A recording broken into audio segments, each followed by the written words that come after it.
What if the voice telling you to quit went silent forever? What if the struggle you're facing right now isn't a sign to stop, but a signal that you're about to break through? You weren't given this pain to break you. You were given it to build you. This moment you're in, the pressure, the fatigue, the doubt, this is not your exit. This is your proving ground. Because no man has ever risen without first being broken. No empire has ever stood without storms. And no mind has ever been made of steel without first walking through fire. You say it's hard? Then good. That means it's working. This speech is not here to soothe you. I did not come to give you permission to stop. I came to wake up the force that lives beneath your weakness. The version of you that fights, that executes, that refuses to crawl back into comfort. Let the quitters quit. Let the fearful retreat. But you? Don't you dare quit. You've come too far. You've survived too much. And everything you fought for waits just beyond this pain. So you don't stop here. You don't break here. You build here. Now stand up inside your own mind and let the world hear your silence louder than their noise. This is your hour. Let's begin. When the going gets hard, most men look for a way out. They begin to whisper lies to themselves. Maybe this wasn't meant for me. Maybe now's not the right time. Maybe I've done enough. But let me speak to the part of you that remembers who you were before the world taught you how to retreat.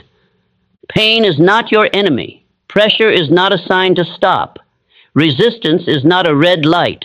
It is a gatekeeper, a test, a sacred threshold that only the few, the builders, the doers, the deciders, will ever walk through. And the man who walks through it is not the same man who entered it. He is stronger, sharper, real.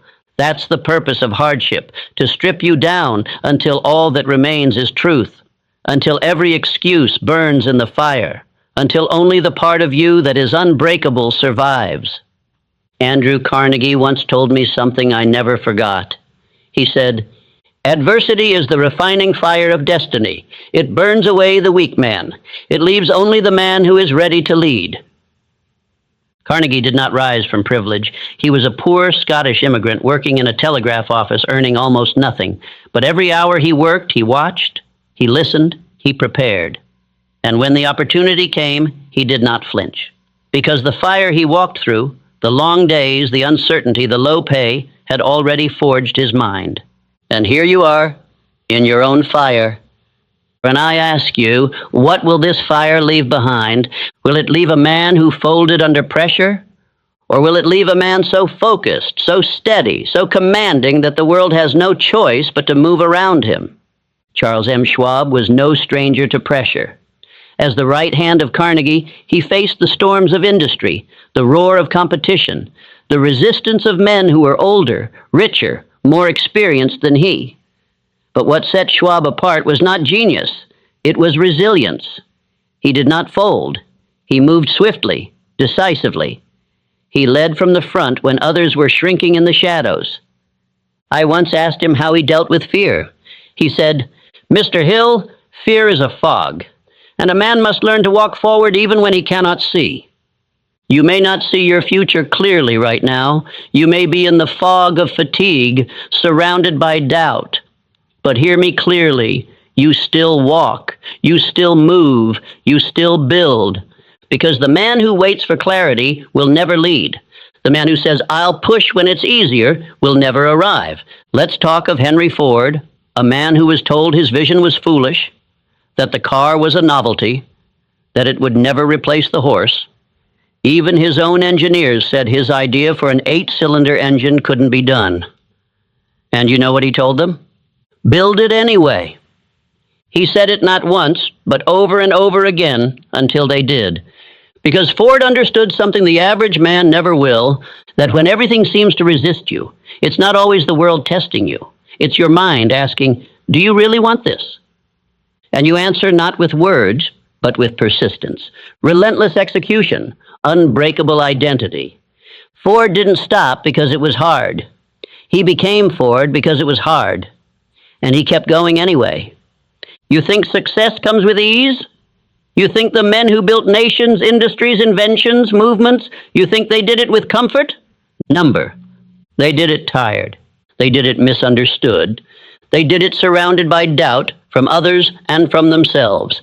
But they moved anyway because they had made a decision and never once opened the door to retreat. Let me be clear with you. If you are tired right now, good. It means you've been in the arena. If you are doubting right now, good. It means you're pushing the boundaries of what you thought you were capable of. If you are under pressure, good. It means you're doing something that matters.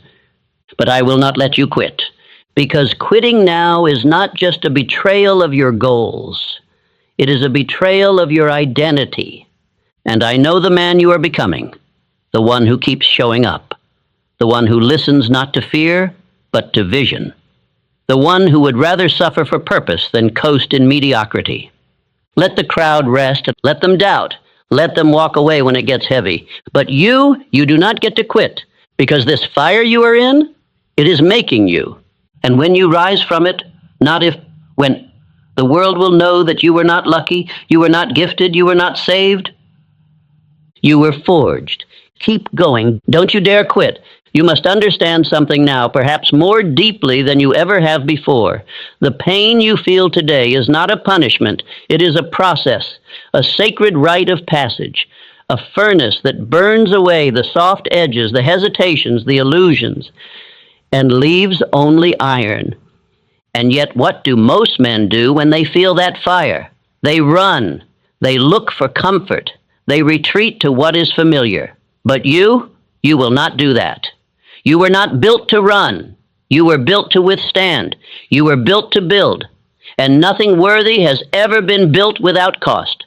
Let us speak plainly. There will be days when nothing goes your way, when the voices around you question everything you're doing, when even the small steps forward feel like dragging stone uphill.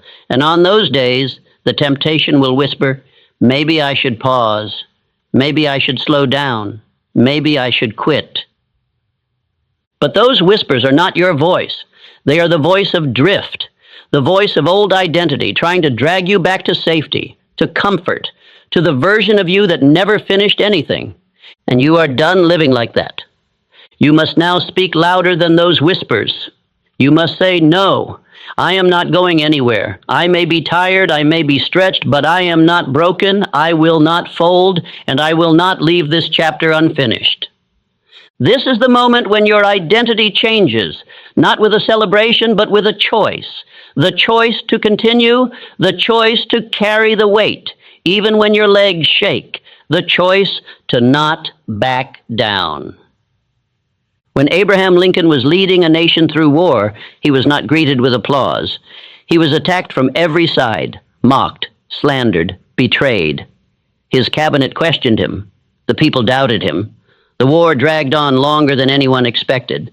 And still, he stood quiet, focused, unbending.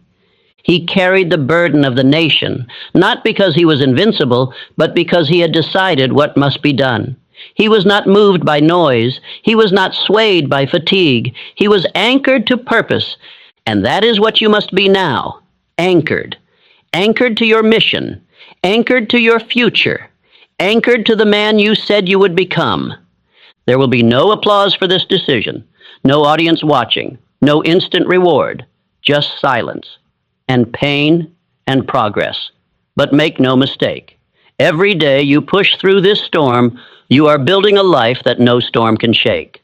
This is where you earn the crown, not when it's easy, not when you feel good, but now, when it's hard, when it's heavy, when every part of you wants to stop and you don't. The man who continues when he could quit, he becomes undeniable. And here is what the world won't tell you. Most people give up just before the moment that would have changed everything. They were one conversation away, one client away, one new habit away, one more rep, one more call, one more sunrise of discipline, and they let it go. Because the going got hard. Let this burn into your mind. You are not most people. You are not average. You do not operate on feelings. You do not follow ease. You follow purpose. You follow vision. You follow a code.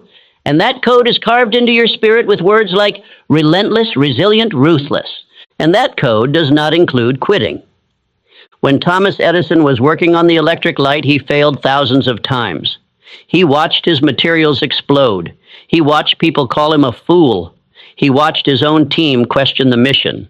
But do you know what he never did? He never doubted the result. He had already decided what the end would be, and every failure was simply another confirmation of progress. That is how you must now view this moment in your life. It is not a defeat. It is not a wall. It is a passage. And you are walking through it, head up, eyes forward, heart full of decision. You do not stop when it's hard. You become harder. You do not retreat from resistance. You rise through it. You do not ask, will I make it? You say, watch me build this until there's no doubt left. And if no one claps, you keep going. If no one sees the work, you keep going. If no one believes in you, you believe. You execute. You finish. Because the fire you are in right now is temporary, but the strength it will leave in you, that will last forever. Keep going, and don't you dare quit. There will come a day when all this pressure, this pain, this fatigue, this loneliness will make sense. A day when the weight you carried becomes the strength you wear. When the silence you endured becomes the stillness in your soul. When the work you did in the dark becomes the light that others follow. But that day only comes to the man who refuses to lay down. It does not come to the clever. It does not come to the entitled. It comes to the one who kept going when there was no visible reward, who built when no one believed, who didn't ask how long will this take, but simply said, as long as it takes.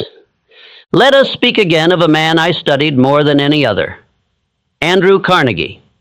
When he first arrived in America, he was a poor immigrant boy. He had nothing but hunger for knowledge, for opportunity, for greatness.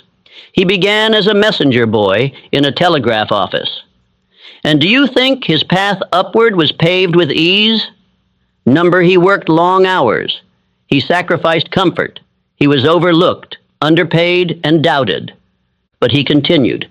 Each job he took, he gave more than was expected. Each obstacle he faced, he used as training. He endured the strain because he had a vision far greater than his conditions.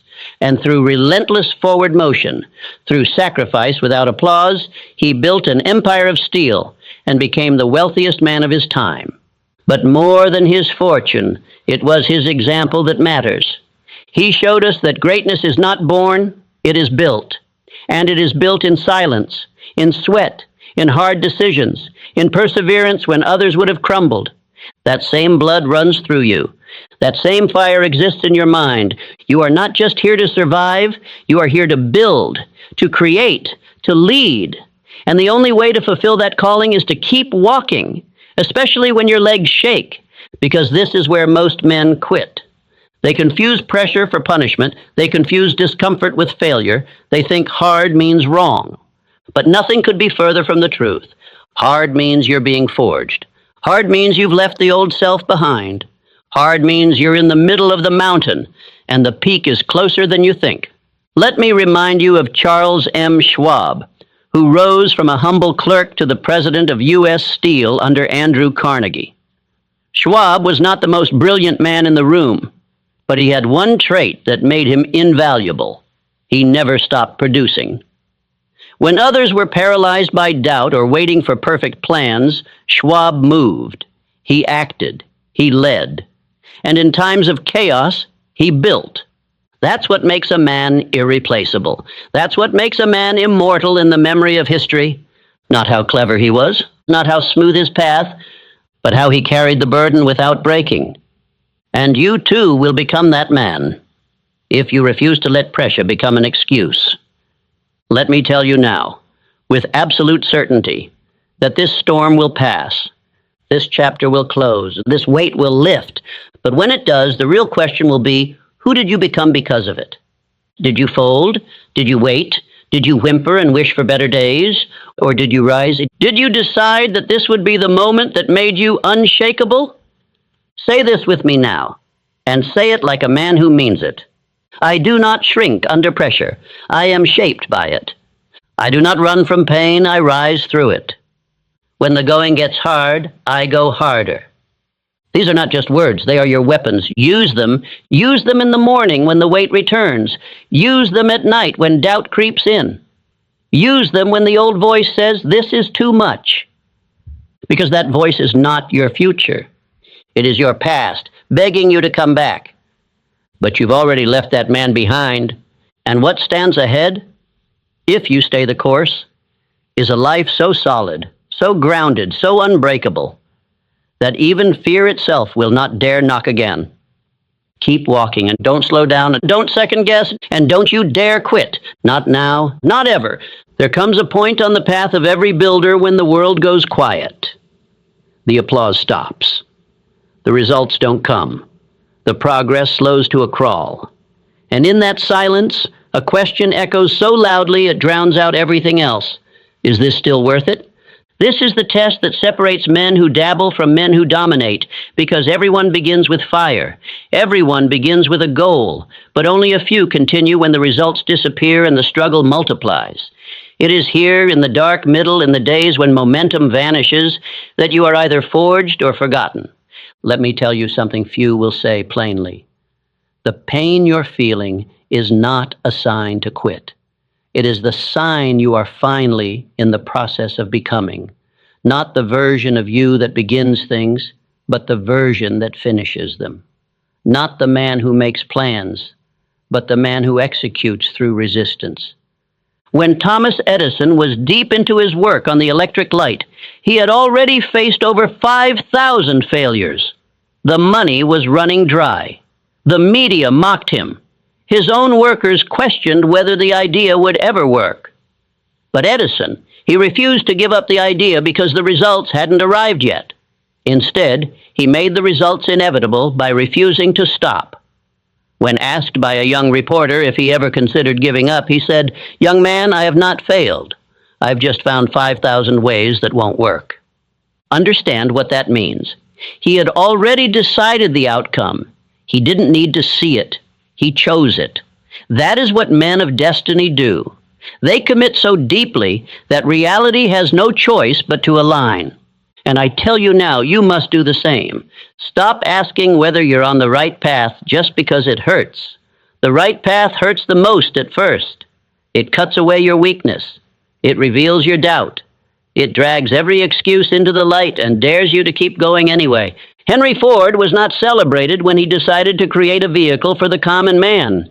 He was laughed at, attacked.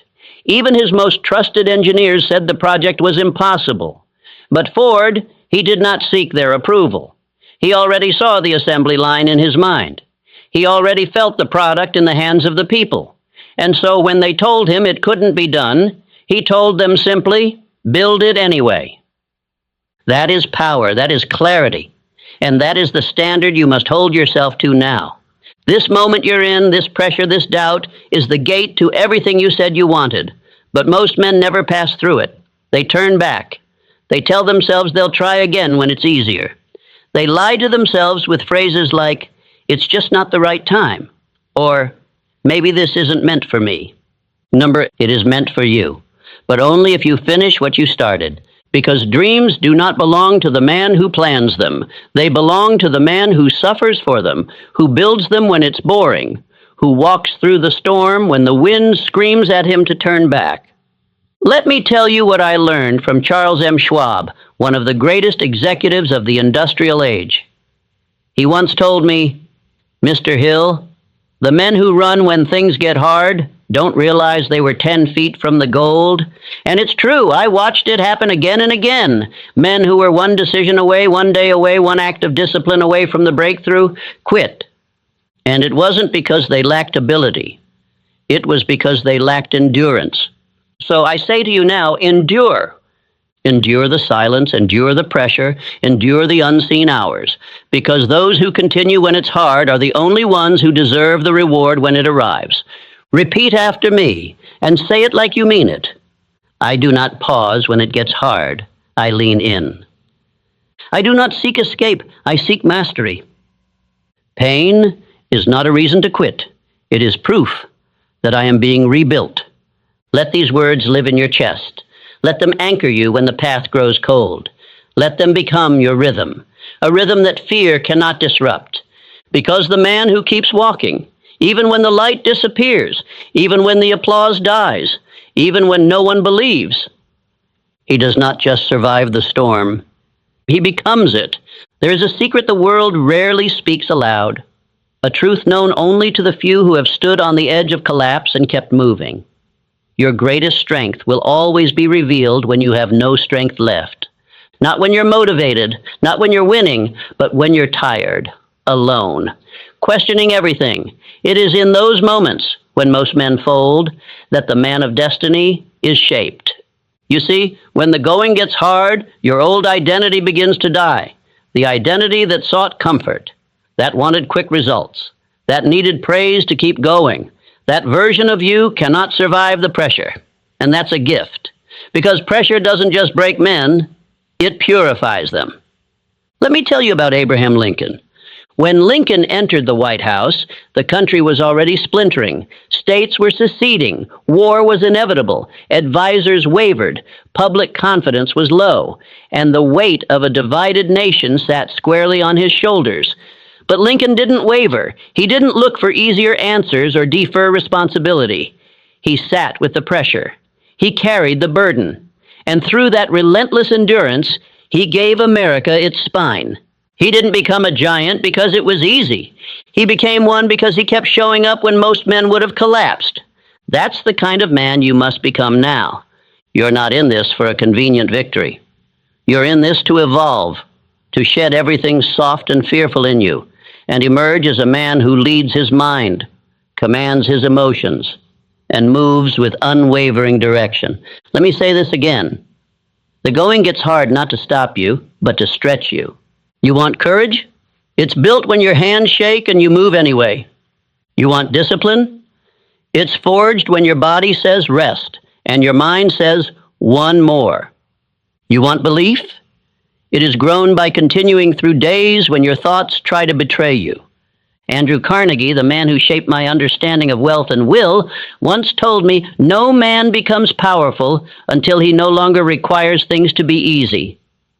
He meant this, truly meant it. He didn't seek the path of least resistance. He chose the path that demanded his entire being, because he knew it was there and only there that his greatness would rise. He told me, the mountain does not grow smaller. You grow stronger. And you, my friend, are growing stronger now, even if you don't feel it yet.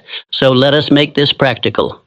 When the going gets hard, and it will, here is what you do. You do not retreat. You take one small action, even if it's imperfect, even if it's invisible to the world. Action, not motivation, is your lifeline. You return to your aim, revisit your definite purpose, read it aloud, reconnect to your mission. Fear multiplies in men who forget why they started. You eliminate the noise. Don't explain your fatigue to anyone. Don't seek comfort from people who've never built anything. Sit in silence and remember who you are. You rehearse your power, repeat it. I was made for this.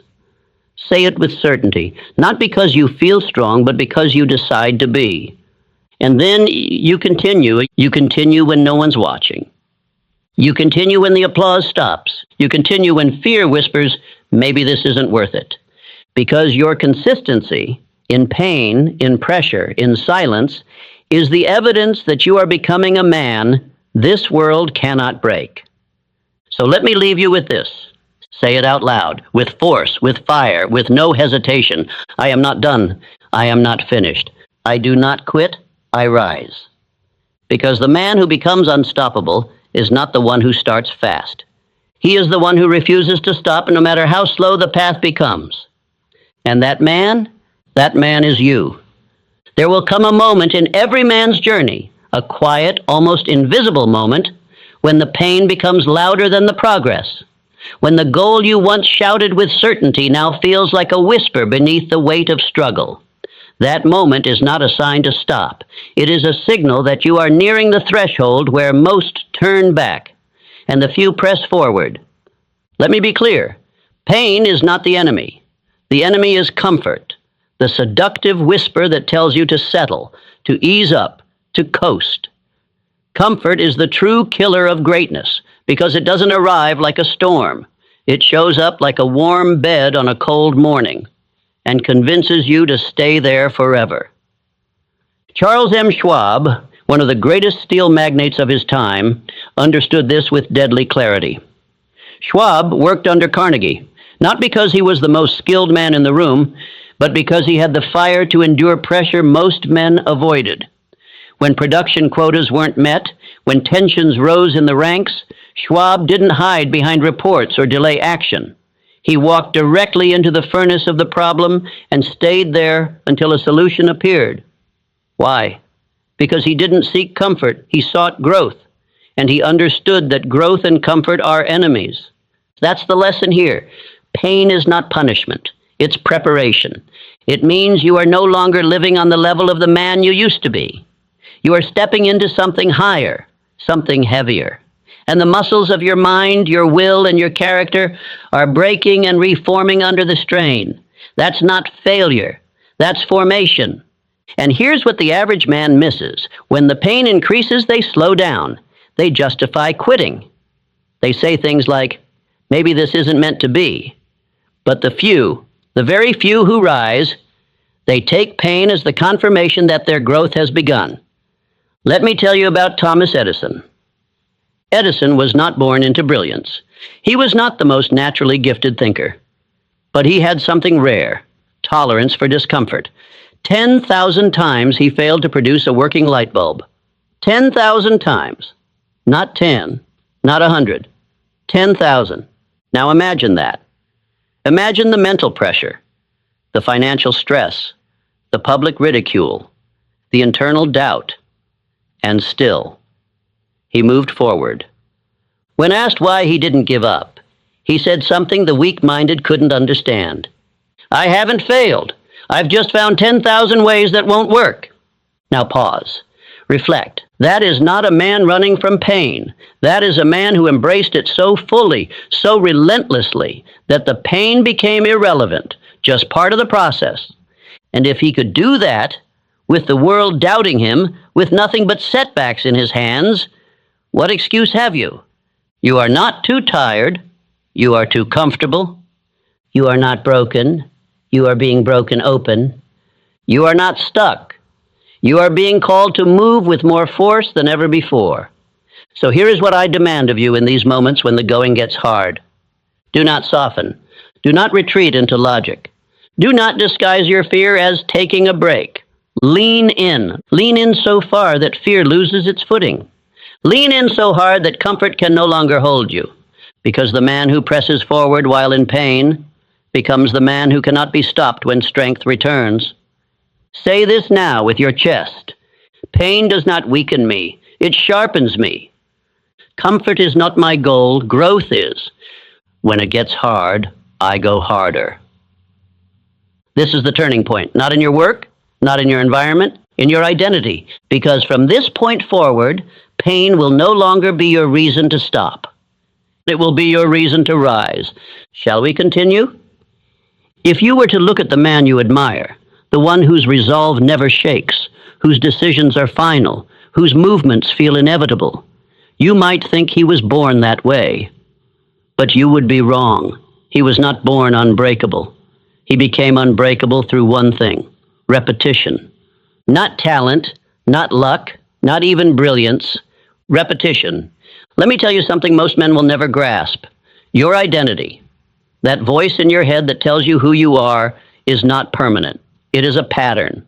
And patterns can be rewritten, rebuilt, reinforced. If you do it long enough, if you speak it with enough emotion, if you act on it with enough consistency, the old self falls away and a new one is born. This is not inspiration, this is engineering. Let us return to Henry Ford, a man who had little formal education, few early advantages, and no immediate success. But Ford repeated one thing more than anything else: belief.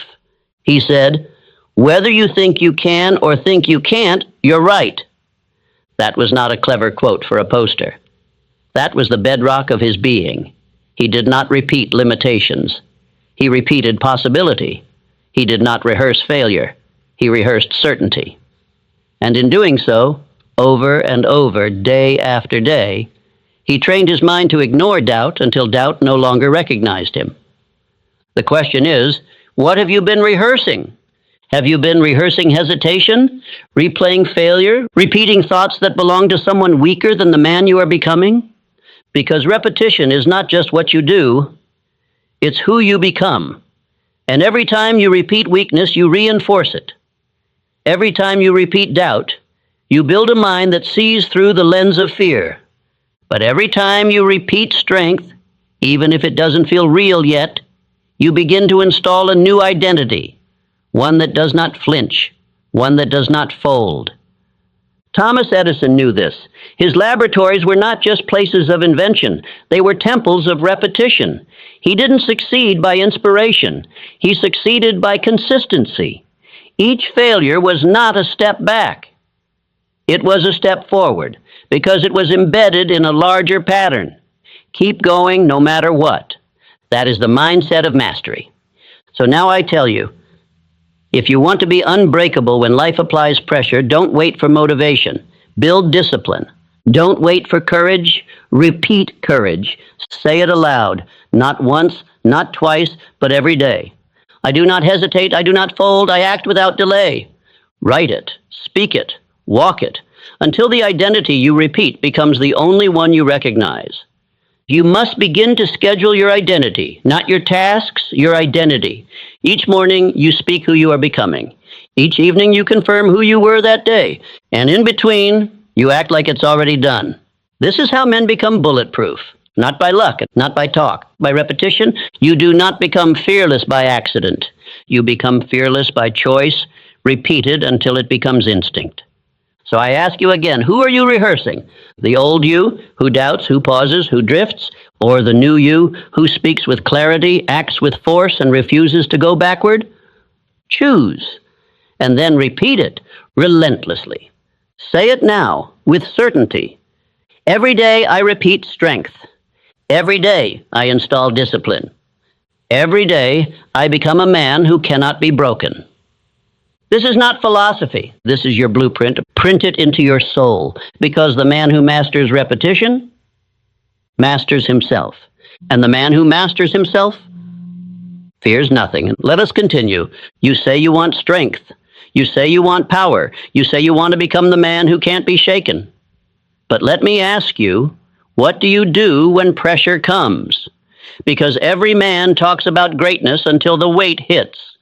Until the trial shows up, until life presses its hand against your chest and asks, do you really mean it? Pressure is not the enemy. Pressure is the test. It is the proof of who you are. When you build a sword, it must pass through fire. When you build a man, he must pass through resistance. That's how greatness is forged, not in peace, but in conflict, not in applause, but in silence. Not when things are easy, but when everything screams quit and you say no. Thomas Edison understood this better than most. The man failed over 10,000 times before the light bulb gave birth to success. And do you think those failures were quiet? Do you think they didn't come with voices from the world, from his own mind, saying enough is enough? But Edison didn't flinch because he had already decided. The pressure didn't scare him. It clarified him. It revealed the steel in his spirit. And that's what pressure does. It reveals you. If you fold, it means you never truly built the foundation you claim to have. But if you rise, even if it hurts, even if you shake, even if your hands bleed, then the pressure becomes your birthplace, not your grave. Abraham Lincoln, in the darkest night of American history during the Civil War, was being torn from every side. Half the country hated him. His allies doubted him. The blood of brothers spilled on soil meant for union. And yet, Lincoln did not fold. He bore the pressure. He passed through it because he had a vision of unity, stronger than the pull of destruction. That vision made him unshakable.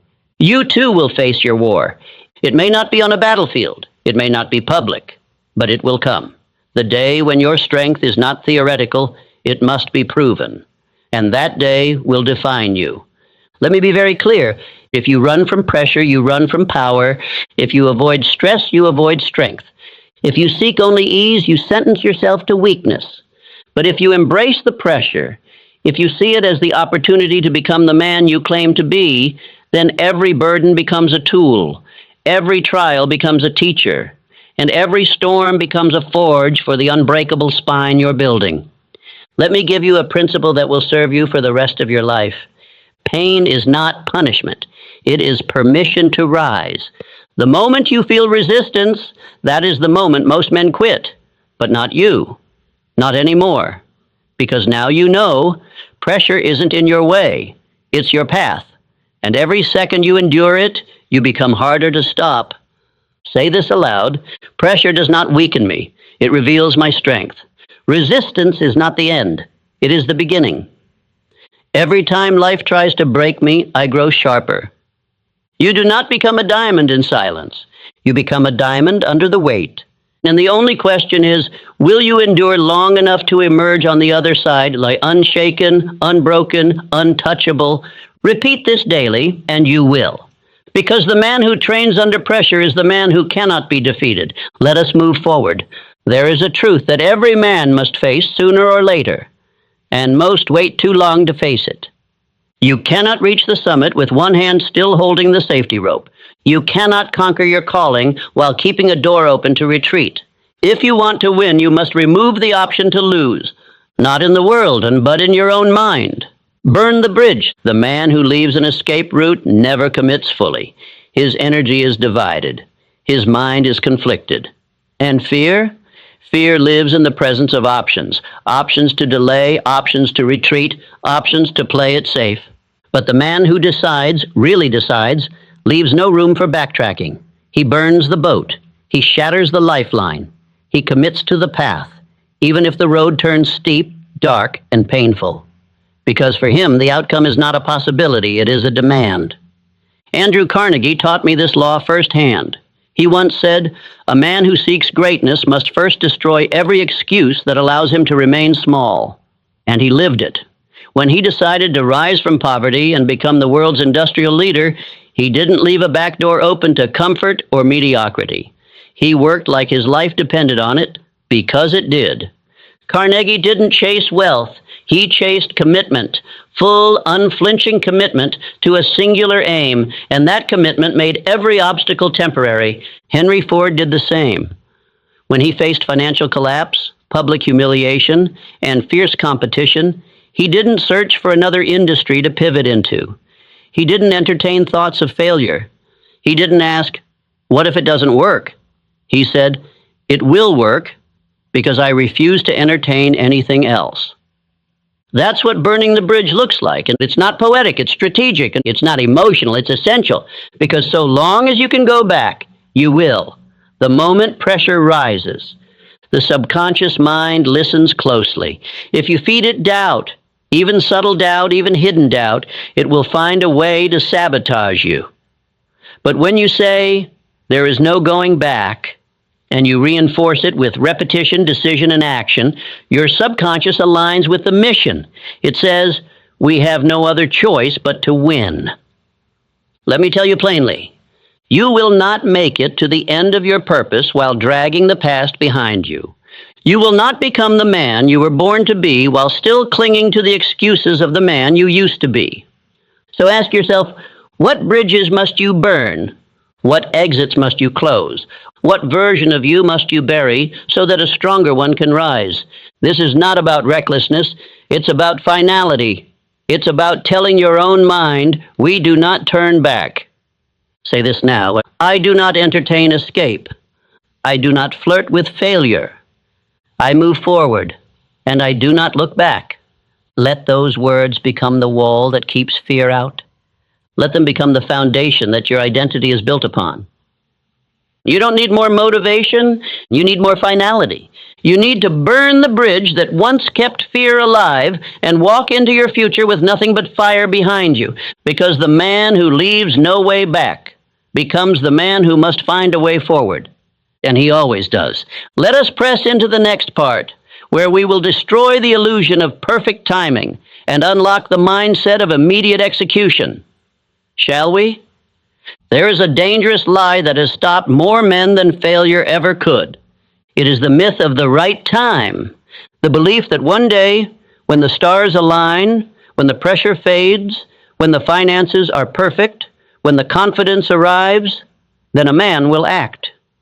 But let me make it clear, there is no right time. There is only now and not now. That's it. Every other category is fiction. The man who waits for ideal conditions is the man who dies with his best work still trapped inside his mind. Thomas Edison didn't wait for permission. He didn't wait for the perfect team, the perfect lab, the perfect headline. He began, he acted, and he failed more times than most men ever attempt. But those failures were action failures, not hesitation failures. And that is why he succeeded. Understand this deeply. Motion attracts momentum, but hesitation attracts more hesitation. Every time you delay, your subconscious mind hears the delay and thinks, this is dangerous. We aren't ready. Let's not move. And so it wires you with fear. And soon the idea that once lit your soul now terrifies you. Not because it's impossible, but because you paused. Let me share something that Henry Ford understood better than any man in his generation. Speed matters. Not speed in results. Speed in decision. Speed in execution. Ford once said, you can't build a reputation on what you are going to do. Think about that. He didn't become one of the wealthiest men in the world by waiting for everyone to agree. He acted before they believed. He built before they clapped. He moved and forced the world to adjust. The most dangerous habit a man can form is hesitation, because it disguises itself as wisdom. It looks responsible. It feels intelligent. It sounds like just being cautious. But in truth, it's fear in a tuxedo. It's fear in disguise. And it robs men of their destiny by convincing them to wait. You must kill this belief now. The belief that tomorrow will be better. The belief that someday you'll be ready. Someday is the deathbed of dreams. No man becomes great by accident. No man looks back at a life of mastery and says, I waited until it felt perfect. He says, I moved when it was hard. I acted when I didn't feel ready. I trusted my decision more than my emotions. Abraham Lincoln did not wait for peace before taking action. He made war with injustice. He made bold declarations in times of division. He did not ask the nation to calm down first. He stepped into the storm because the mission mattered more than the moment. And that's what you must do. You must begin before you feel ready. You must move even when your hands tremble. You must trust your identity, not your feelings. Say this now. I do not wait to feel strong. I act, and strength follows. I am not a man who waits. I am a man who moves. The time is now, because I say it is. That is what the subconscious understands. Repeated commands with emotional conviction. You see, when you act before you feel ready, something amazing happens. Your nervous system catches up. Your confidence builds in the action. Your mind begins to obey your identity instead of your excuses. This is the law of power. Action rewires the man. You don't act because you feel ready, and you feel ready because you acted. So I challenge you. Stop looking for the right time. It does not exist. The clock is your enemy. The calendar is a coward's tool when it is used to delay destiny. Your mission is waiting. Your next step is waiting. And fear? Fear is hoping you'll think about it a little longer. Don't. Move now, and let the world watch in confusion as you build without permission. There is a reason most men fail to finish what they begin. It is not because they lack skill, and it is not because they lack resources. It is because they lack command over the one thing that governs every decision, every action, every moment of courage or retreat. That thing is emotion. Let me speak to you with absolute clarity. The man who does not control his emotions will never control his destiny. Emotions are like weather patterns. They change, they shift, they come and go with no warning, no schedule, no guarantee. If your sense of direction depends on how you feel, you will be a slave to moods. You will act when happy, stall when tired, and fold when challenged. The truth is this: feelings are not facts, they are suggestions, whispers, temporary guests in the house of your mind. But most men treat them like kings, obeying every rise, every fall, every inner signal, as if emotion equals truth. It does not. Emotion is reactive. Purpose is proactive. Andrew Carnegie once told me, "The man who learns to rule himself will soon rule many." He did not mean rule through force. He meant rule through example, through presence, through the ability to stand firm when others collapse. That begins with one skill, emotional mastery. Let me ask you, how often have you betrayed your future because of a temporary emotion? How many times have you given in to fear, to doubt, to anger, to fatigue, and chosen the easier path? The truth is, it's not the difficult days that define a man. It's who he becomes on those difficult days. When the pressure mounts, when the plan fails, when you wake up with a storm inside you, what do? Most men retreat, they justify, they delay. They say things like, "No, not today, I'm not in the right headspace, I'll get back on track tomorrow." But here is the reality. Every time you give your emotions the final word, you weaken your identity. You teach your subconscious that your feelings are more powerful than your mission. And soon, that becomes your rhythm. But the man who masters himself, he acts despite how he feels. He does not deny his emotions, he overrules them. That is what separates the builder from the dreamer. Let me give you an example. Thomas Edison had every reason to quit. 10,000 failures, public mockery, financial strain, the pressure of time, expectation, and doubt. But he did not allow frustration or fatigue to become his guide. He acted anyway. And in that decision, he trained his nervous system, his subconscious mind, and his very soul to follow identity, not emotion. When asked how he endured such relentless failure, Edison replied, "I have not failed. I've found 10,000 ways that won't work." Do you understand the strength behind those words? That is not just a clever saying, and it is a discipline of emotional command. Now, let me speak to you directly. There will be days when you don't want to continue, when your body aches, when your heart feels heavy, when the outcome is unclear and your mind is filled with doubt. And on those days, you must act anyway, because the man you are becoming, the real you, is not determined by how you feel. He is revealed by how you respond when your emotions scream for retreat. Emotional control is not about pretending. It is not about suppressing your pain. It is about overriding it. It is about being the captain of your ship when the sea is wild. Henry Ford was no stranger to emotional storms. He was criticized by newspapers, betrayed by partners, doubted by the masses. Yet he continued to build because he had trained himself to act with mechanical consistency. Whether the day was easy or brutal, Ford moved forward. That consistency became his edge. So how do you build this kind of control? Let me teach you the discipline. Name the emotion, but don't obey it. When the fear rises, say, "This is fear." When anger comes, say, "This is anger." But then you say, "I do not obey this. I act anyway." Why? Because naming separates you from the feeling. It removes the illusion that you are the emotion. You are not. You are the observer, and the observer can choose. Anchor yourself to identity, not mood. Your identity must be more powerful than how you feel in a single moment. You must rehearse this truth every day. I am the man who moves no matter what. Say it aloud. Say it often. Let your subconscious hear it until it becomes default.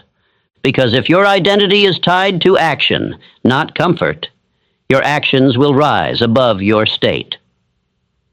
Create rituals that activate power. The greatest men I've studied did not wait to feel powerful. They had rituals to summon it. Andrew Carnegie meditated daily on his definite purpose. Charles Schwab would begin each morning by reviewing his mission, not checking the news or gossip. You must do the same. Create anchors. It may be your affirmations, a cold shower, a walk in silence, a declaration in the mirror. Whatever it is, repeat it daily, because repetition creates emotional stability. Expect resistance and welcome it. The builder does not curse the hammer for being heavy. He trains with it. So when the emotion comes, the fear, the doubt, the fatigue, Do not be shocked. Welcome it like an old rival. Smile and say, "You came again? Good. Let's dance." And then you act. You move anyway. Let me remind you what Abraham Lincoln carried on his shoulders: the fate of a divided nation, the burden of civil war, the screams of public criticism. And yet, he endured. He wrote. He led. He did not allow his private pain to become public paralysis. That is emotional control. It is not about being numb.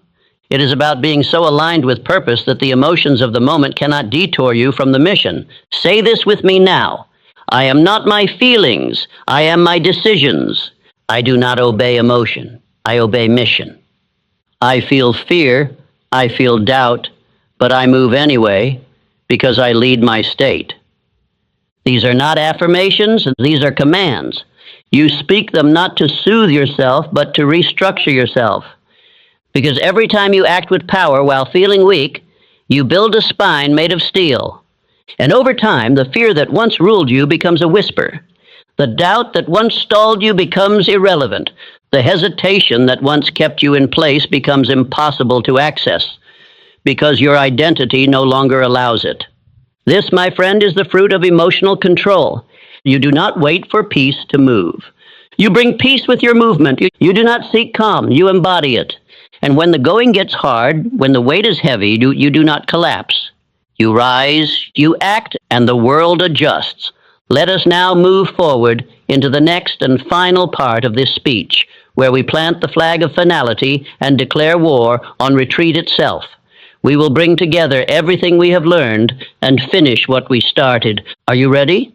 Let us now speak the final word, not to conclude, but to begin again with more certainty, more power, more fire than you have ever known. Because this is not the end of a speech. This is the birth of a new man. And that birth does not happen with a single decision. It happens with repetition. You must hear these words again. You must speak these truths again. You must return to this message, not once, not twice, but daily, until the version of you who used to hesitate, who used to fold, who used to shrink, is no longer alive.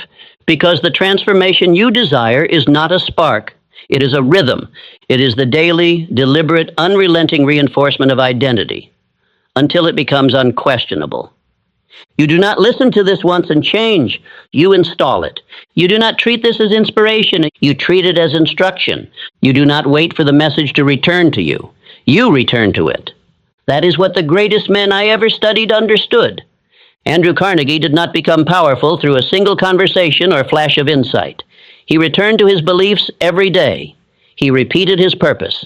He fed his mind with the same truths again and again until there was no more room left for contradiction. He did not meditate once. He meditated forever. Henry Ford, too, knew the law. When he said, whether you think you can or you think you can't, you're right, he wasn't being poetic. He was being precise. He was describing the science of belief by repetition. He installed the thought of success so deeply that the thoughts of doubt had no oxygen to live. You must do the same. This speech is not a message. It is a mirror. One you must return to until the reflection becomes who you are. You must rise every morning and hear it again. You must walk with it in your ears when the day feels heavy. You must close your eyes at night and rehearse the lines that call you to rise above the fear, the fatigue, the fleeting moods. Because every time you repeat this speech, you drive it deeper. You dig a new trench in the landscape of your subconscious. And that trench becomes the path your thoughts begin to walk, automatically. Let me be clear. The man who listens once is entertained. The man who listens 10 times is inspired. But the man who listens daily and speaks the words with power, he becomes transformed. This is the law of autosuggestion. This is the science of identity. You must burn these truths into your soul. Say this with me now. I will not forget who I am becoming. I do not let fear rewrite my programming. I repeat power until power becomes natural. Because the truth is simple, my friend. You are not weak. You are not broken. You are simply untrained. And the training begins with repetition. Every man who became great, Edison, Carnegie, Ford, Schwab, Lincoln, they all knew the same secret. If you repeat belief with emotion long enough, it replaces every limitation. So I say this now with force and finality. Do not leave this message behind. Do not move on to the next thing. Do not treat this speech as another dose of motivation. This is your discipline now. You wake up, you play this speech. You walk alone. You repeat its words. You feel doubt creeping in. You override it with these lines. Because repetition is not boring, it is the chisel that shapes the stone. And if you want to be forged, and if you want to be unshakable, immovable, undeniable, then you must hammer these truths into your spirit daily. You will forget, you will drift. That is human. But if you repeat, if you return, if you recommit to these truths again and again, eventually you will wake up one morning, and the man who feared the world, he will be gone. And in his place, a man who moves with silence, a man who walks through resistance like wind, a man who no longer hopes for strength because strength has become his default. Repeat. That is the instruction. Not tomorrow and now. Repeat until doubt cannot find your name. Repeat until hesitation cannot enter your posture. Repeat until your voice carries the weight of identity, not effort.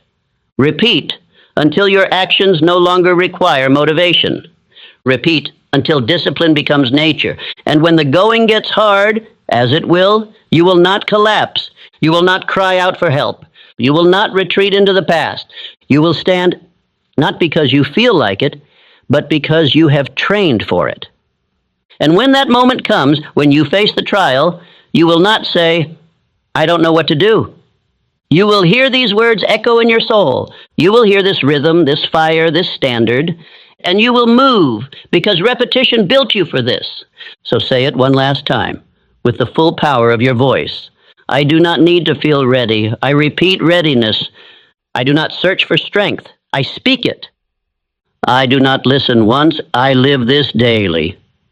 This is your final word, your beginning, your new rhythm, your rebirth. And then now, return to the start and begin again. Let it repeat.